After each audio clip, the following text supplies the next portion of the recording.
I guess I'm just gonna leave the camera set up right here, and this is gonna be a video, kind of like a review of Collecticon, which I went to a few weeks ago. And honestly, it was a pretty decent event. I mean, I got all this stuff, autographs of Chris Sabat, who's Vegeta and Piccolo, the new Broly, Johnny Bosch. Also, he's in Bleach and Power Rangers and other stuff. And I got this one right here from Christopher Judge. Got him to sign my God of War Ragnarok.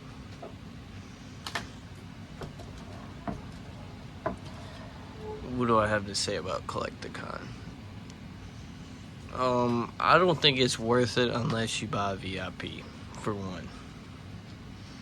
For two, even though you buy VIP, there can be some stuff that'll piss you off at the event. Like, basically, the line starts on the VIP side, because you come in early. Like, we came in at 9, which is when the VIPs come in.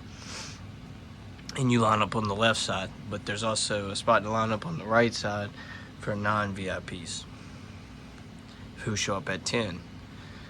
So we waited in line on the VIP side. When we got there a little later, because I've never been at that location. I had to figure out park and all that, so we ended up getting in there later. And they start doing 1-on-1. What that means is they grab one person from the VIP line and they go to the other side and start grabbing someone from that line. And it was kind of like, well, why the hell did we pay for VIP? And that was the most annoying thing about the event, and as far as that. And at that point, I was like, is VIP worth it?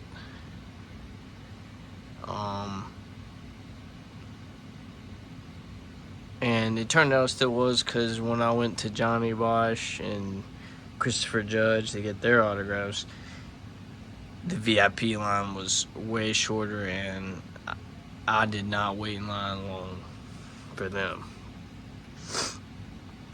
But people who got in the line later than us to get Christopher Sabat's autograph ended up getting the autograph before us, and we had to wait in line 4 hours.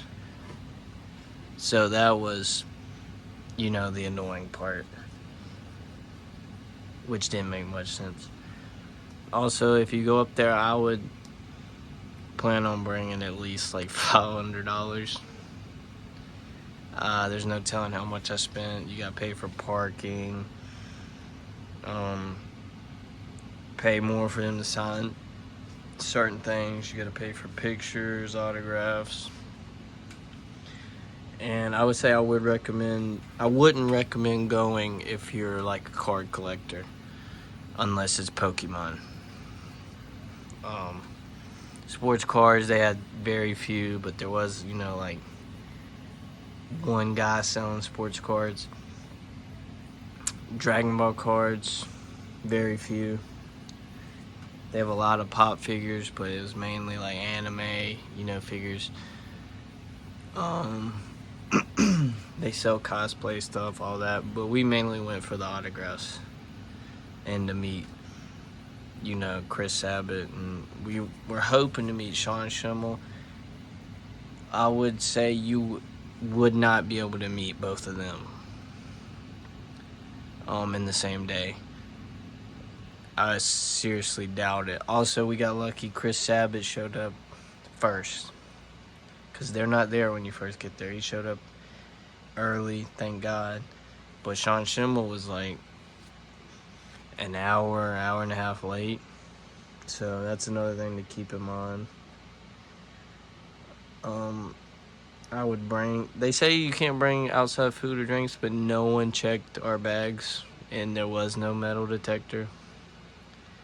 So safety-wise, that seemed kind of dangerous. Also, if you don't get VIP, I've seen the videos of the lines to even get into the event, and it was absurd. So if you don't buy VIP, you probably are not getting Sean or Chris's auto. Well, I mean, you might would, because they did the one-on-one, the one-in-one stuff. Trying to think of if there's anything else to really say. I think I spent at least $500, like I said. So you might want to bring more than that. Oh yeah. Chris, I think it's $60 per auto. And $60 for a photo as well. Christopher Judge was $70 for an auto.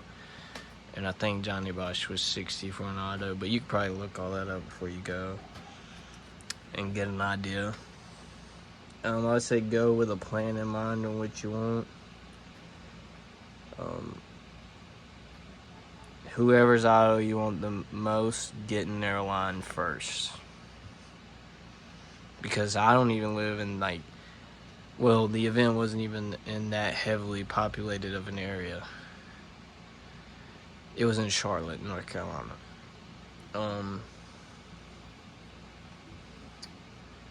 Try not to drag this video out, but I'm trying to make sure I cover all the bases. It was fun. Waiting in line 4 hours isn't fun, but we knew we were going and would end up having to wait in lines for a long time. I would show the pictures I got with them, but I ain't trying to put my face all on the internet. So this is what I got. 2 autos of Chris Savage, Johnny Bosch, Christopher Judge auto. I could have got probably a few more autos if I really wanted to, like Mario and Luigi. But I'm not made of money, so I just stick with the ones that were the ones I wanted the most. I bought like 3 Dragon Ball cards that were cheap. Really no point showing them. I might have even showed them in another video. I would also buy the 8x10 sleeves before you go. You can buy those on Amazon for very cheap and slide your display. I mean, these were all prints the actors had up at their stands. If you don't like these, bring something you want them to sign. Signing pop figures is more expensive. But if you want them to sign something they have like these, maybe buy a frame and buy those sleeves before you go up there. I mean, that's really all I can think of as far as Collecticon. Would I recommend it? Yeah, I might end up going again next year if they do it again, if it's got voice actors I like. Because I like collecting autographs in general, and, you know, I love Dragon Ball. It's the only anime I've ever watched.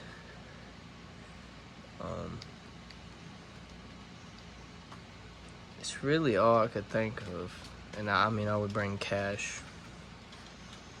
I think that's what everything online tells you anyways.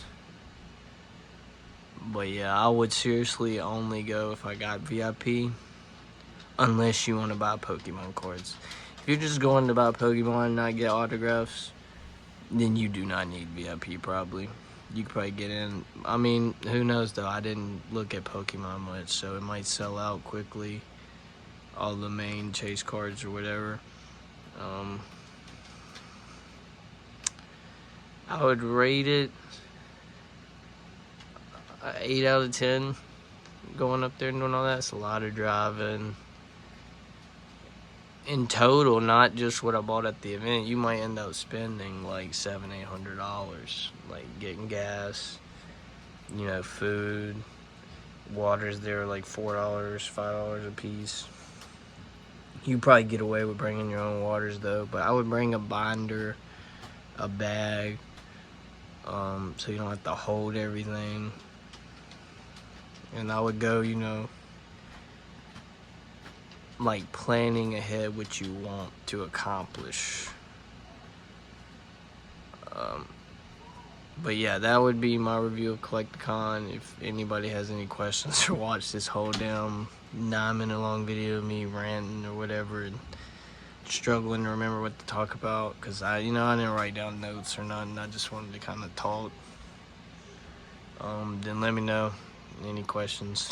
And yeah, that'd be all, and that'd be my review of Collecticon as a whole.